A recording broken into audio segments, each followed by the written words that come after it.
एक्झिबिशनमधून आणलेला खलबत्ता पिल्लू पायावर वगैरे पाडून घेईल खेळायला घेतल्यावर, म्हणून मी पिठाच्या डब्याच्या मागं ठेवला होता. तो लक्षातच नाही म्हणजे बाहेर काढून त्याला साफ वगैरे करायचा.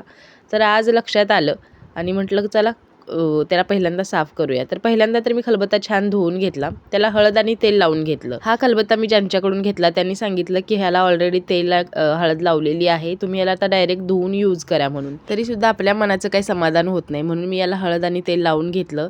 1-2 तास तसाच ठेवायचा आहे. परत 1-2 तासांनी धुवून छान पुसून घ्यायचं आणि कणिक घ्यायची थोडीशी, याच्यामध्ये चेचून घ्यायची पहिल्यांदा आणि खलबत्त्याला वगैरे असं छान पुसून घ्यायचं. त्याचे दगडाचे जे कण आहेत छोटे छोटे ते कणिकीला लागतात, तुम्ही बघू शकता. नंतर एखादा सुका पदार्थ म्हणजे शेंगदाणे, खोबरं किंवा तांदूळ याच्यामध्ये छान चेचून घ्यायचे. नंतर चेचून घेतलेले शेंगदाणे किंवा खोबरं असेल छान असं खलबत्त्याला पुसून घ्यायचं, म्हणजे त्याचं ऑइल आहे ते खलबत्त्याला लागतं आणि हे शेंगदाणे वापरायचे नाहीत आणि खलबत्ता वापरण्यासाठी तयार आहे.